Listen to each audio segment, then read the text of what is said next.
Hey, what's going on, guys? Welcome back, and welcome to the third video in this How to Become a Wedding Photographer series. The very first two videos we talked about how to get started as a wedding photographer in terms of like finding second shooting gigs. Then we kind of talked about some marketing and how to get your first few clients, website stuff. So that was all covered in the first two videos. This one we're going to be talking about everybody's favorite subject, which is gear. Really specifically talking about the gear that I think you need, kind of like the bare bones, bare minimum stuff you need to get started as a wedding photographer, both as a second as well as a primary. That's this video. So let's go ahead and get started. So first things first, we're going to talk about the gear that I think you need in order to get started as a second photographer. As a second, you really don't need a whole lot of gear. It's probably going to be even less than what you think you need. It's really very simple. It's really pretty minimal. In my opinion, the very first thing you really need is a good camera body. So it doesn't have to be like a full frame camera. It doesn't have to have two memory cards, but I would recommend getting something that is a proper DSLR or mirrorless camera, something that's an interchangeable lens camera. Don't go with like a point and shoot. Don't go with a smartphone. Get a proper interchangeable lens camera and something where you can swap out lenses on it and grow with it. That would be my recommendation. So personally, I got started with a T6i and then pretty quickly transitioned into a 77D. So something like that on the Canon side would be good. Nikon's got some equivalents, some Sony's, like the A6300s, those would be totally fine. Fuji's got some great cameras. Really, any of those will be fine. Don't stress over that too much. Just find a brand that works for you, but I would kind of keep an eye out towards where you want to go eventually, like which full frame camera, if that's the way you want to go, or, just kind of keep an eye on that, because once you do invest into a system, it's easier to stay with that system. So try to maybe look at what you see yourself wanting to move into in the future, and then maybe try to buy something that you can afford that's within your budget within that same brand. But nonetheless, just go out, get something. It can be used, it can be new, whatever. Just get an interchangeable lens camera, whatever suits you, whatever you want. That's the first thing that I would recommend getting. All right, so the next thing I would recommend doing is upgrading your kit lens that comes with that camera, or if it didn't come with a kit lens, just get yourself a good standard zoom lens. If you're shooting on something like an APS-C camera, that's gonna be something like an 18 to 55 or 17 to 50. Like Canon, for instance, will come with an 18 to 55 kit lens. I would recommend getting away from that and try to get into something that's a little bit better. Try to find something that's got a standard, or not a standard, but a consistent aperture throughout the entire zoom. For Canon and Nikon, a really great option is the Sigma 17 to 50 f2.8. I actually did a video on that lens way back when. I'll link to that down below, and I did a review on it. It's a really great lens. It's not a whole lot of money, so if you're on Canon or Nikon, I would definitely recommend looking at that. Sony, I know there's some great options out there, and I'm sure Fuji's got some as well, but spend a little bit of money, try to find something that's within your budget, and try to get a good standard zoom that's going to be like the 24 to 70 or whatever the equivalent is for your particular camera, and try to get something with a consistent aperture, and you'll be good to go. All right, so the next thing I think you really need as a second shooter is a speed light. So when I first got started, I actually ended up getting a couple of Yongnuo speed lights, and they were okay, but I ended up getting away from those only because Yongnuo doesn't really have like a full like kit of lighting gear. So I ended up getting away from those, and I moved over to like Flashpoint. Now there's also Godox. Flashpoint, Godox, they're literally the exact same equipment. It's the same gear. They just have different names depending on where you buy it from. If you go through Adorama, it's going to be Flashpoint. If you go through B&H, they're going to call it Godox. But Godox, Flashpoint, they all work together. They all talk to each other just fine. It's literally the exact same gear, just different brand names. I happen to buy all my stuff with the Flashpoint branding through Adorama just because I'm Team Flashpoint, but it really doesn't matter. If you can't afford this, then by all means, just get like a $30 or $40 speed light off Amazon. That's good enough to get started. But I would recommend moving into something like a Flashpoint brand just because it is much higher quality. It's going to serve you a lot better. And if you can afford it right off the get-go, definitely do it. I think they're, in my opinion, still very affordable speed lights, especially when you compare them to like the Canon or the Nikon or the Sony branded speed lights. Those things are going to run you, anywhere between like $400 to $700, whereas these are going to be, I think this one was $120. The other one that I have that's got the lithium ion battery built into it, that one I think was $170, $180. But compared to like the Nikon or the Canon or the Sony branded ones, it's incredibly affordable. They're super cheap compared to those. The build quality is really good. And the thing that I really love the most about them is that Flashpoint and Godox, they have an entire suite of lighting gear. So they've got everything from small little zoom mini speed lights to standard speed lights, all the way up to like studio strobes and off camera, battery powered strobes, LED lighting gear. They've got everything. So it's like a full suite of lighting gear, and they all have built-in transceivers, so they all talk to each other. I can control my monolight with this guy. I can control this guy with the monolight, and vice versa, and back and forth. You know, if you can afford it off the bat, I would definitely recommend going with the Flashpoint or Godox brand. A lot of people use it. A lot of people have been very happy with it. But at the end of the day, just make sure you have a speed light, because you're really going to need it when you get into the receptions or anywhere where it's really dark, or you need some fill light and you need to use some bounce flash in order to bring out the shadows underneath the eyes, get rid of all that. A speed light's going to do you a whole world of wonder, especially in the receptions. Again, it's almost a requirement during the receptions because they're always going to be so dim and so late at night. There's almost no natural light. You really need to supplement with off-camera flash. So get yourself a damn speed light. Okay, next thing's next. As a second shooter, you're gonna need spare batteries. So whatever camera you have, make sure you have enough batteries in order to get through an entire day of shooting. However many that's gonna be for your camera, I don't know. It could be 2, it could be 3, maybe it's 4, I don't know. I would imagine probably 2 or 3 is gonna be good enough for most camera bodies, but that's just gonna take a little bit of experimenting on your end to figure out how many batteries you need. Just make sure you have enough, because you don't wanna wind up, you know, middle of the reception and 3 hours to go and you don't have any batteries left. You're gonna look like an idiot. So make sure you have enough batteries. Don't be the guy who runs out of battery power or who's trying to charge batteries in the middle of the wedding day. I think that's just a little ridiculous. Don't be that guy. Okay, next thing's next, spare memory cards. Now, as a second shooter, you really shouldn't need that many. Have one in your camera that should be big enough to cover the entire day. So like a 64 or a 128 gig card should be more than enough to cover most second shooting scenarios. Should be more than enough storage to get you through the entire day. And then just have one backup. I've got this little pouch thing here. If I can open it up. And it's got all these pouches in it. I can shove extra SD cards in. I've got a ton of them. But yeah, just get yourself an extra memory card or 2 and you should be good to go there. And to be honest, that's really about all of it, all of the gear that I would recommend getting as a second shooter. It's really not a whole lot. Get yourself a proper camera body, get yourself a good standard zoom, some spare batteries, a speed light, some spare memory cards, and you're off to the races. You know, just go find yourself a photographer who will let you second shoot for them and start getting that experience, start building out that portfolio, and start making a few dollars. Okay, here we go. Now we're gonna move into the gear that I think you need if you're going to be shooting as a primary photographer, if you're gonna be shooting your own weddings as the lead. This is what I think you need. So first of all, assuming you already have a camera body that you're using during like your beginning phase when you're doing your second shooting, I would recommend keeping that body and then buying a second camera body. It could be the same one that you had before, depending on the camera body that you had, or what I would really recommend doing, depending on if you had like a cheaper camera, like an introductory or a beginning camera, get something that's a little bit more professional. So I started on the T6i, like I said, and then I quickly moved up into the 77D, and I used that one for quite a while. And then after that, as I started shooting weddings on my own or as they lead, I ended up getting a 5D Mark III. Now, there's 2 main reasons why you want to have 2 camera bodies. The first one is that you want to have a backup in case your first one fails. So that's kind of the primary reason why you really want to have 2 camera bodies if you're the main photographer. If the first camera goes down, you don't want to be left in the middle of the wedding without any way of taking photos, because what's the point then? You're hired to take photos and then halfway through you don't have a way to take photos. Don't be that person. Have a spare camera body, because you never know what's going to happen. You could drop that thing, somebody could spill water on it, it could just have an internal failure. Who knows? But don't be the person stuck in the middle of the wedding, and don't be the photographer stuck in the middle of the wedding and not have a spare camera in case the first one fails. Now, the second thing I'll mention is if you're going to invest in a second camera body, try to invest in one that's got 2 memory card slots. So that's what the 5D Mark III has. That's one of the main reasons why I went with it, along with it being full frame, and that was a look that I wanted. But get yourself a camera that's got 2 memory card slots. That's gonna go a long way as far as giving you a little bit of peace of mind. Now, there's gonna be some people that say you don't need 2 memory cards or a camera with 2 memory card slots in order to shoot weddings because memory card failures are very rare.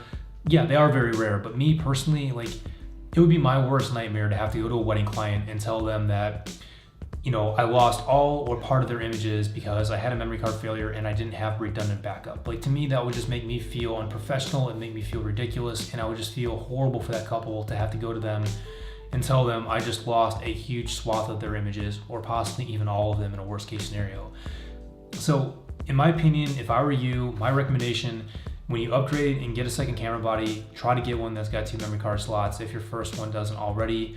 You don't have to go full frame necessarily. There's definitely some cameras out there that produce amazing images that have 2 memory card slots and are still APS-C cameras. Fuji's, for instance, I know they're very great cameras. I've got a buddy of mine who shoots on them exclusively.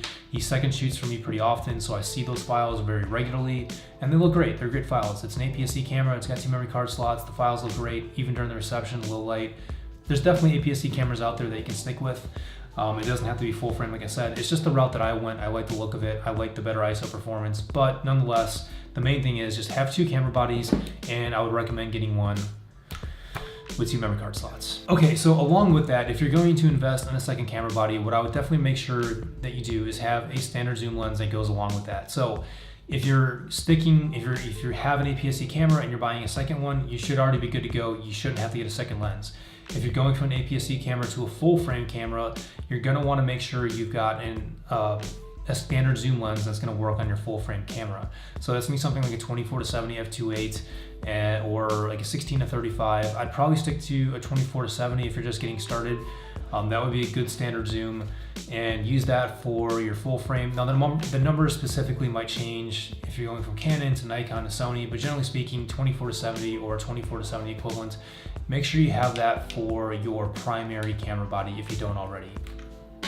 All right, so the next thing I would recommend doing is invest in another lens, and that would be something like a 70-200 or whatever the equivalent would be for your camera. So if you're shooting on Fuji and it's an APS-C lens or an APS-C camera, the number is gonna be a little bit different. I don't know what the equivalent number would be for like a Fuji, but if you're shooting on a full frame camera or even on an APS-C, Sony or Canon or Nikon, get something like a 70-200. Again, it doesn't have to be the Canon or the Nikon or the Sony branded one. Me personally, I've got this Sigma right here. I got this thing used for $700 or $800 or $900, which is a hell of a lot cheaper than if I had bought the Canon one. This one is a Canon EF mount, and I do have an adapter for my Sony.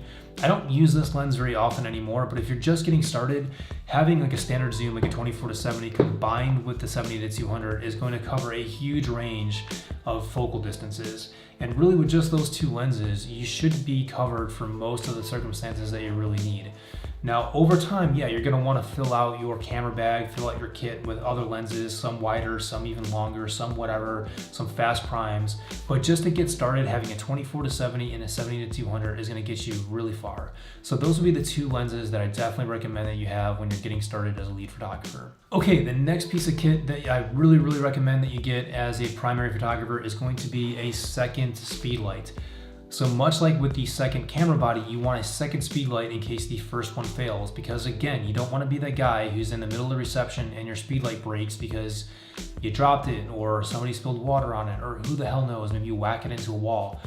You want a second speed light because if the first one goes down, you need to have it, because again, when you're shooting receptions, there really is no natural light. Like, it gets so dark and it gets so dim, you really need some sort of additional light source in order to get some good high quality images during the reception. And natural light by itself, quite frankly, in my opinion, just doesn't cut it. So get yourself a second speed light. That way, if the first one goes down, you've got a second.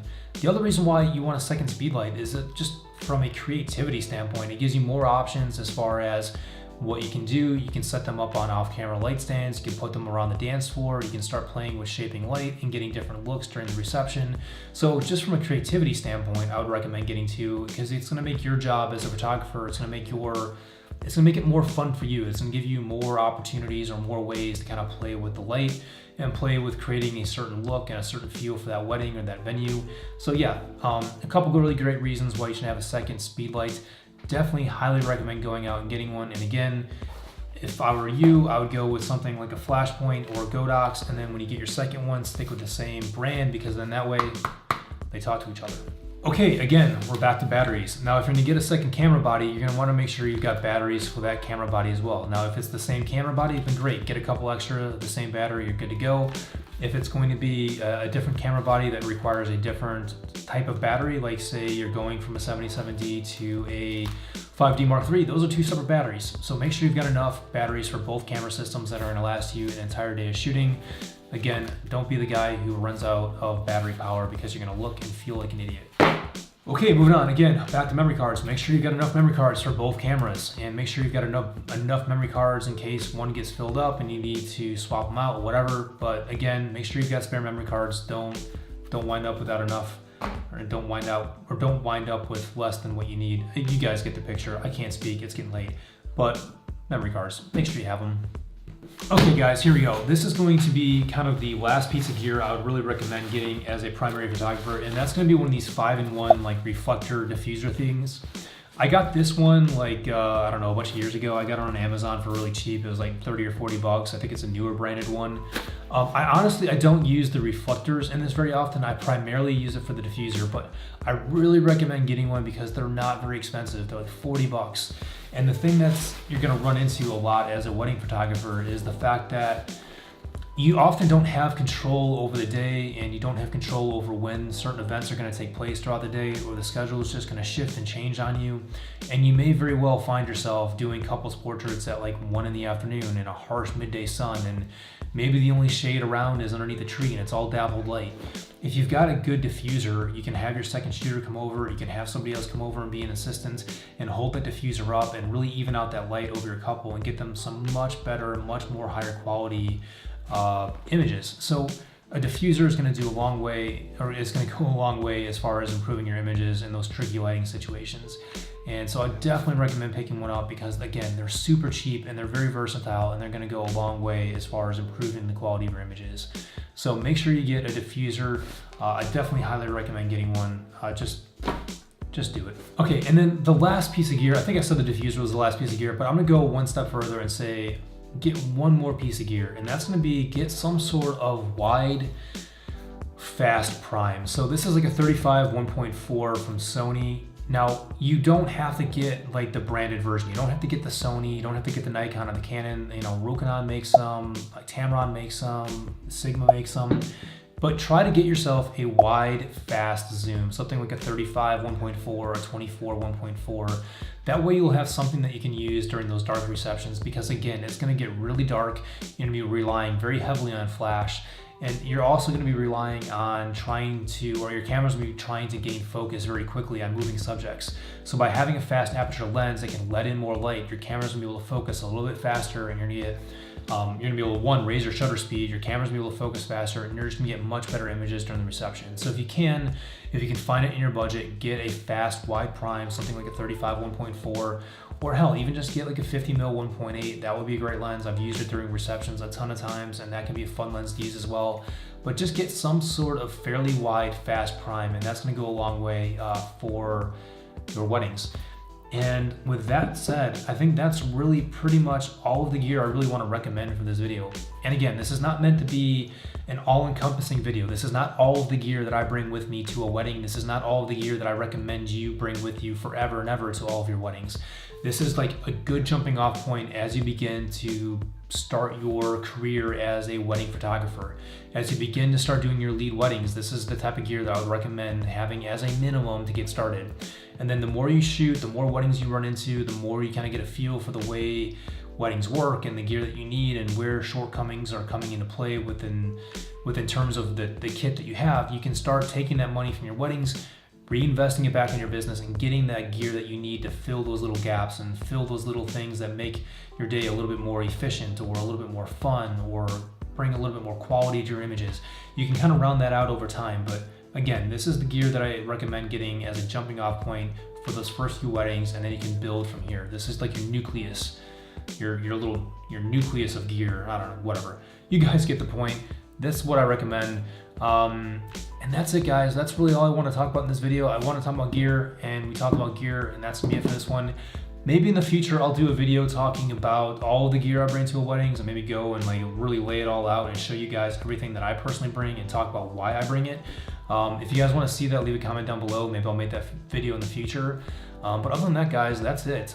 So it is 2019. We are 3 weeks into this year. We're 3 weeks into January, and this is video number 3. So far this year, doing really good at getting videos out to you guys.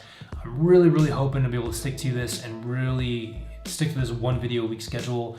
It's been a challenge for me these last couple of years to really stick to it. So far, so good this year. You know, go down in the comments down below and like hold me to it.